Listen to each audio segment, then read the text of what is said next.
All right, hello everyone, and welcome back to our trawl through 10 steps to learning chess tactics.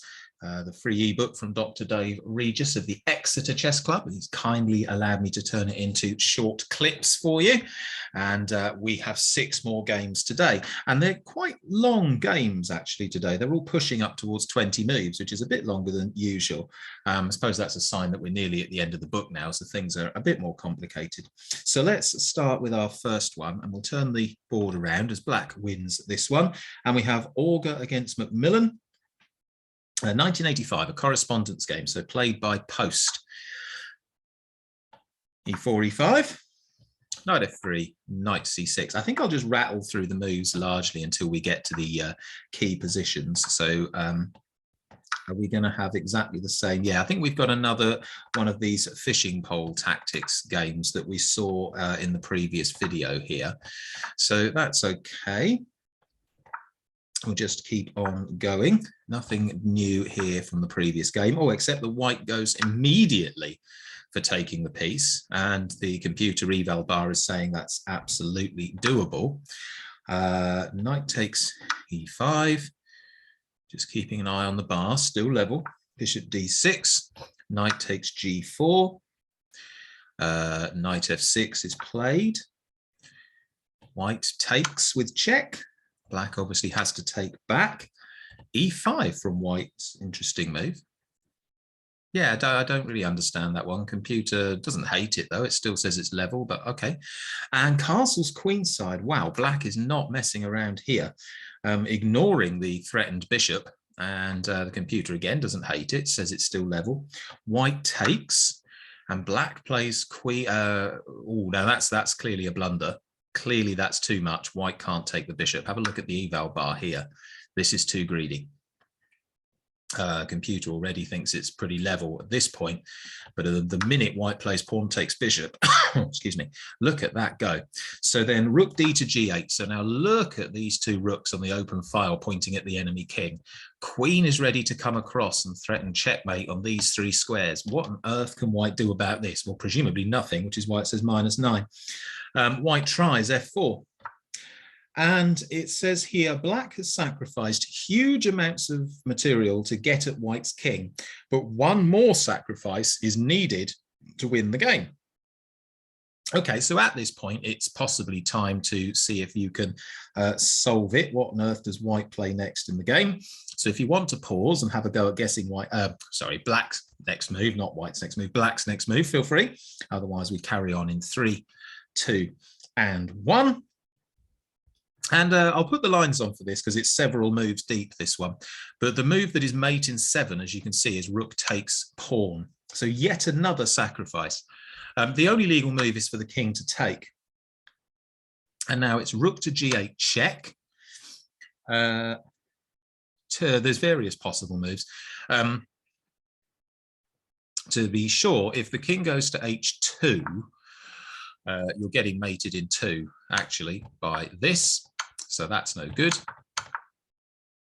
And if the king goes to f2, then we have queen here. The only move is there, and that's mate. So that's no good. So we'll just go back a bit here. In this position, the only move to delay the inevitable at all is queen to g4. And we'll just let the computer talk us through the mate. Here, I guess rook takes pawn, yep. King to g2, I'm guessing at queen takes rook, yep. Slowly but surely the net closes. Queen f2, and wherever the king goes, there's mate next move. So yeah, ouch, ouch, ouch, ouch, ouch, and indeed, ouch. Let's turn the lines off. That was a seriously nasty mating attack, wasn't it, on the king? Let's sacrifice to open the king and then checkmate it. Fantastic. Okay, something different in this next game. It's been entitled A Greek Gift by Dr. Dave. And the Greek gift is a sacrifice that usually takes place on h7 or h2, involving sacrificing a bishop to get the enemy king out. So we have Chuck Smith against Pratap Chilakanti. The IECC, I don't know, some sort of chess championship, obviously 1995. Now I'm going to play the first, 17 moves straight through to the crucial point. So largely without comment because it's going to be pretty standard stuff. Unless something does occur that's weird, then I might stop. Remember, I do these as sort of as live. Oh, wow. So it's actually going straight in for the old Goring gambit. So basically white sacrifices 2 pawns to get a huge lead in development. And well, although he's 2 pawns down, the computer says it's basically level. So lots of compensation for the 2 pawns. Bishop to B, oops, that's a pawn. Bishop to B4, check. Knight to C3, knight A5, bishop D3, and the bishop retreats. Okay, wonder why the bishop goes back to E7. Well, anyway, it does. Castles, D6, knight to B5. Knight F6, E5. Okay, so white is proper opening up the middle of the board for this lead in development and for all his pieces. Bishop D6. Is this the 3rd time this bishop's moved? And in fact, the computer now actually really likes the white position. Look at that. White's 2 whole pawns down, and yet the computer says +2.5 to white. So you can see it's this lead in development is important. Bishop takes and queen takes. Queen E1 check. Queen E7 blocks.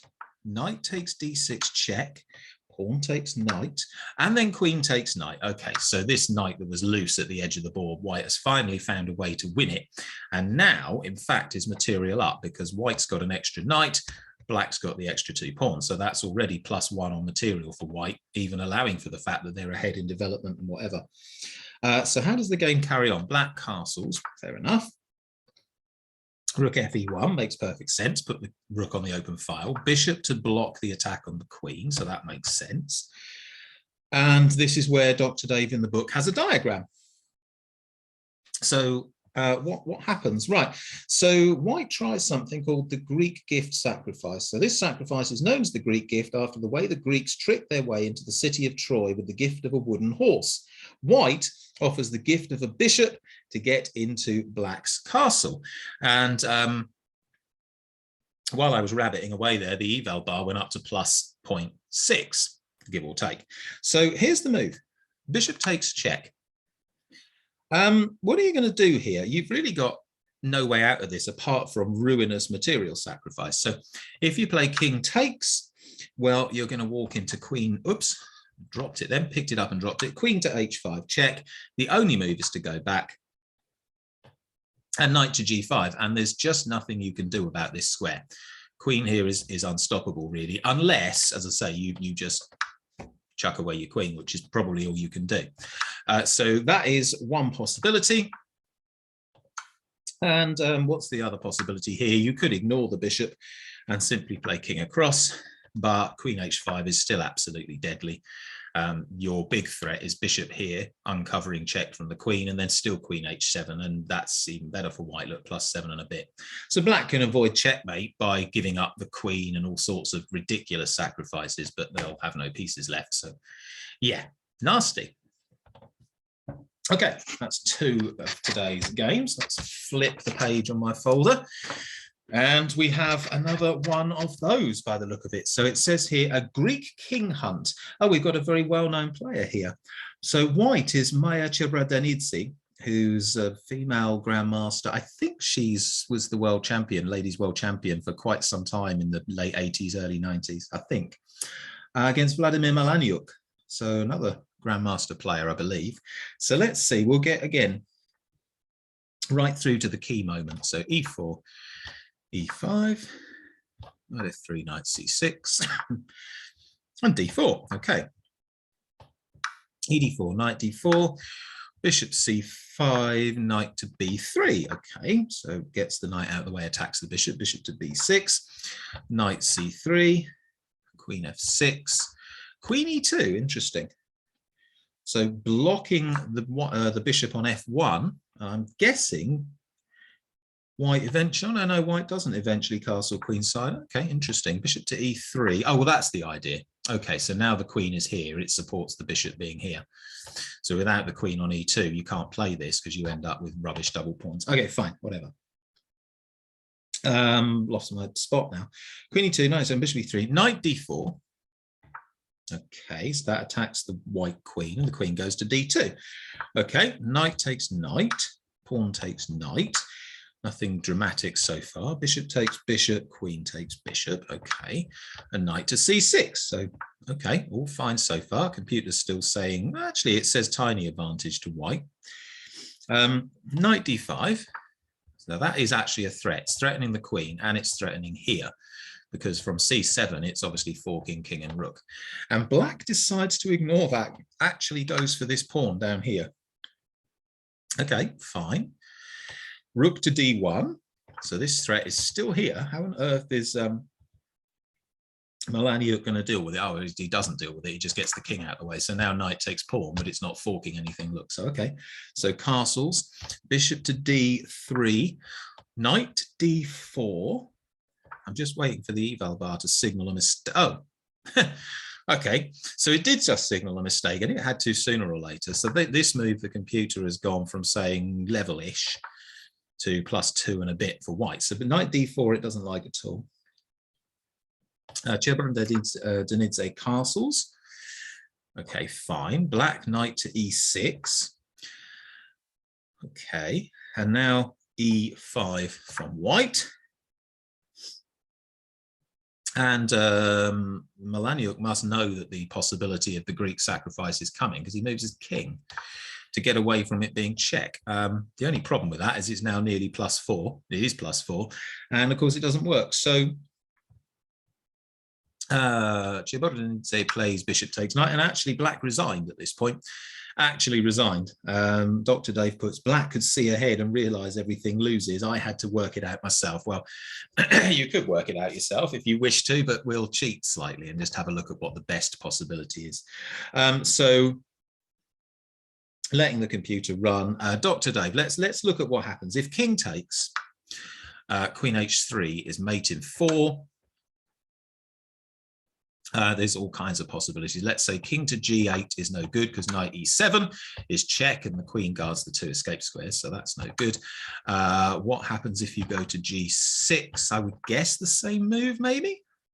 Oh, knight e7's mate in 4. Queen g4 is even quicker.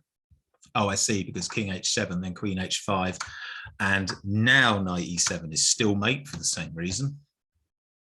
Okay, so that's a possibility. What else could happen after this? Not a lot, really. Yeah, that is about it. Yeah, Dr. Dave gives all that. What's black's best move? Says rook to e8. Fine, then you just bring the bishop back, and you've just got this huge attack, haven't you? You've got a knight, bishop, a queen, all attacking this poor black king that's got almost no defenders, just the knight. This pawn's missing. The rook's going to come up and across. Oh, yeah, it's just brutal. Play a couple of moves. King across, I would say probably queen h3 is the 3rd best move. Wow, it wants to sack a knight. Let's do that. Let's see what happens after pawn takes. After pawn takes, queen to h6. I'm just looking at what the most natural looking move is. What if you play pawn takes pawn? Let's have a look at that. I'm guessing bishop h7 is mate. Yeah, because the king now has to go here. And then here is check from the queen, has to go there. Queen h7 is check, and there and there. Wow, so there's loads of different lines in that. But yeah, just really, really nasty. The Greek bishop sacrifice. What a nice game. Okay, we got 3 to go. The next one, unacceptable, Dr. Dave calls this game. Ross against Avery, USA 1980. Okay, here we go. Again, straight through to the crucial bit. I won't dilly-dally too much. E5, knight f3, knight c6, d4, ed4, knight d4, knight f6, knight takes c6, b pawn takes c6. A little unusual. E5, knight d5, bishop d3, bishop c5, castles, castles, knight d2, rook e8. I've not seen anything yet make the eval bar leap out of its skin. It all looks relatively normal, doesn't it? Knight e4, d6, just waiting to see a move, give it a bit of a leap. Doesn't like that too much. Slight advantage to white after d6, but Okay, bishop g5. Queen presumably has to move, d7. Okay, rook e1, skin, fine. Is what it is, and nothing dramatic here. Eval bar back to relatively level. Knight b4. Now, is that going to be a jump? Not particularly, but white now plays something quite... there it is. There's the jump. I thought it was going to come soon because I've got the text in front of me and I can see what's coming. So white now plays this remarkable move, knight f6. And what's going on here? Well, immediately it's check and it's forking the queen. So there's absolutely nothing black can do except take the knight. Otherwise, you just lose a queen. And this is why Dr. Dave called this game unacceptable, because you have to take the knight, but actually it's unacceptable. You can't accept it. So takes. Okay. If you want to find the correct next move for white, feel free to pause, have a go. Otherwise, we'll carry on with this in 3, 2, and 1. And the right move's bishop takes h7. Check. According to Dr. Dave, it took a second then, and it looked the eval bar dropped for a sec, but then went back up. And what happens? Well, Dr. Dave gives a couple of things. If king takes, queen h5, king g8, bishop takes f6, and there's really no way to stop the queen going here. There's just no way to do it. This is game over. You can do ridiculous things. I mean, you could play here, here, here, I guess, and just give up the queen or something. But no, that doesn't even work, does it? No, hold on. That actually doesn't work. That actually does get black out of a hole. But of course, white can just ignore it. Yeah, just move out of the way. See, me not using the computer bars, I still make the occasional mistake doing this live. So yeah, actually you wouldn't take the bishop, but that's now mate in 2. What other options are there for black instead of taking the bishop, for example? So at this point, so in the real game, king went to f8.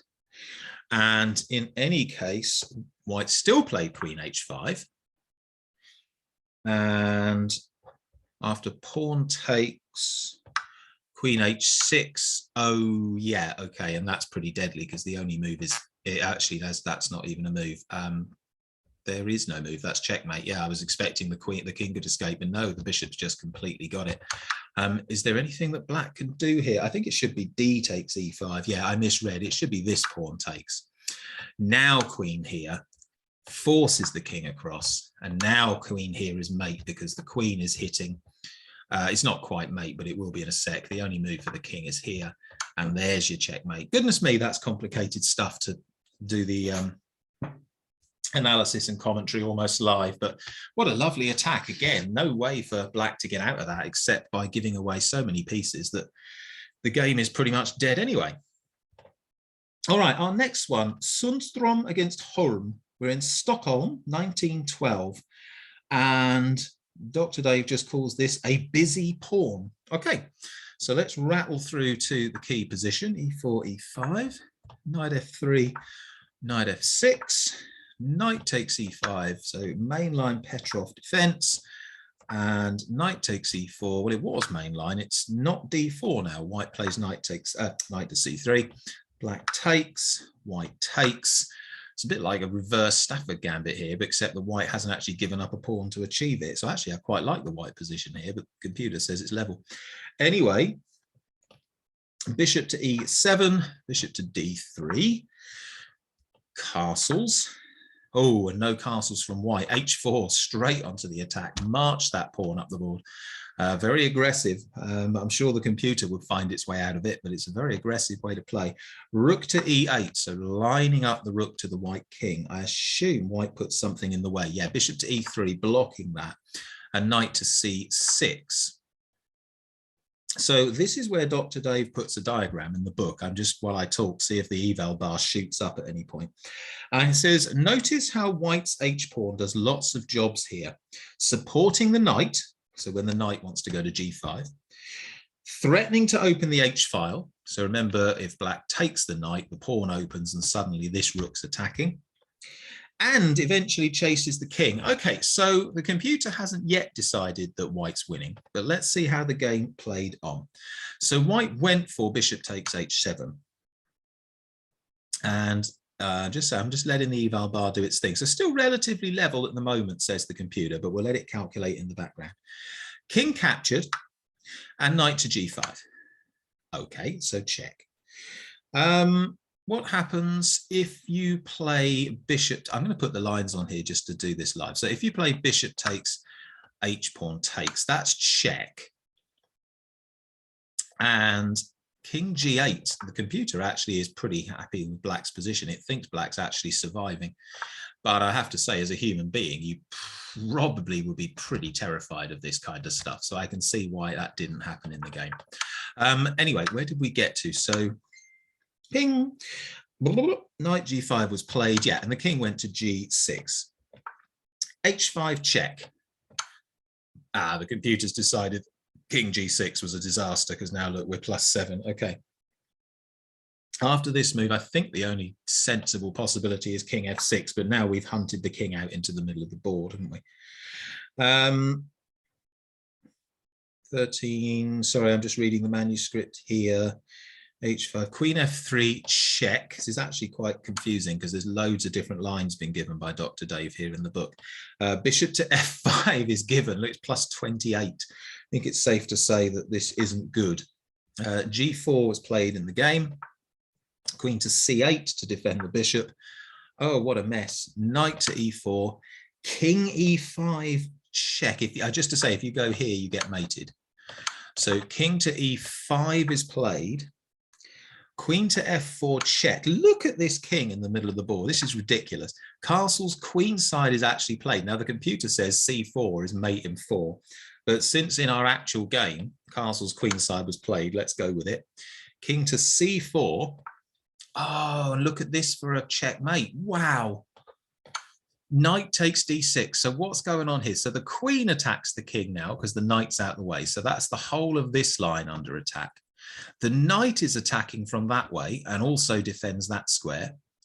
The pawns are guarding these squares, although actually so's the rook. This square is hit by the rook and the bishop guards that one. What a checkmate that is. Ow. Big time ow. Okay, we have one more game to go.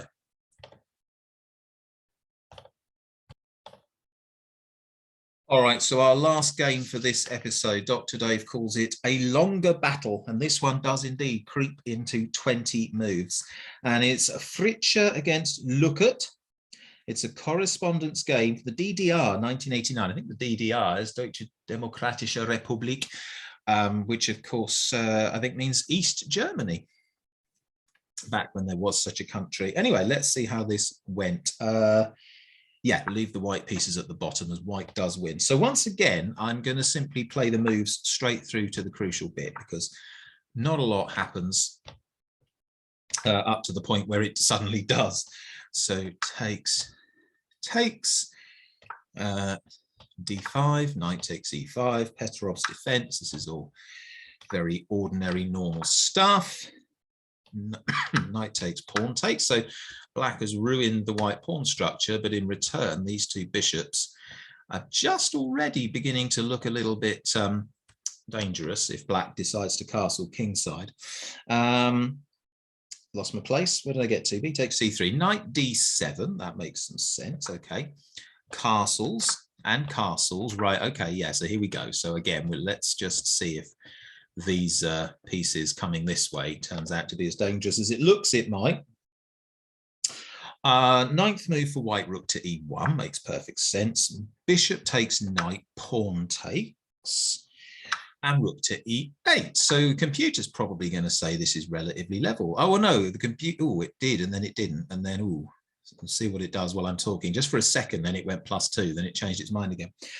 So Dr. Dave puts, white's classic sacrifice only just works.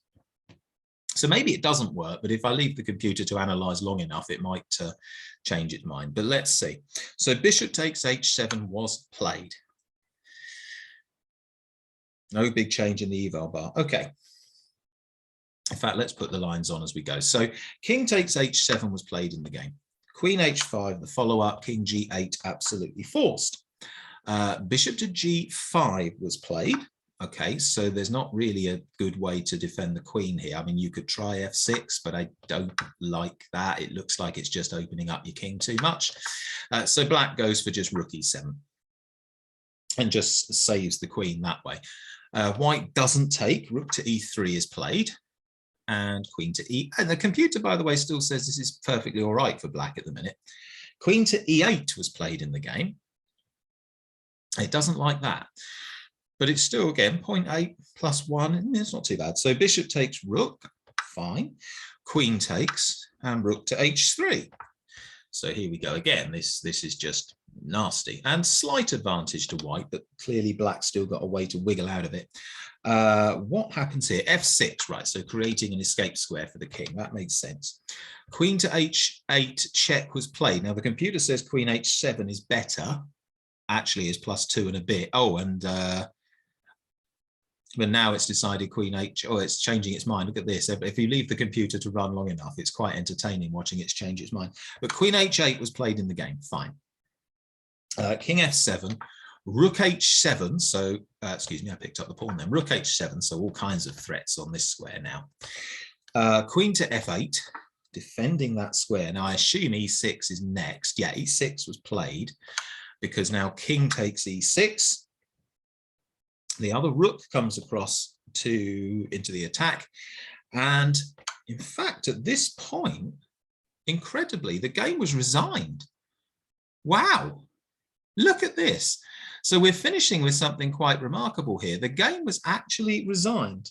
And Dr. Dave has put in the notes that if king goes to f7,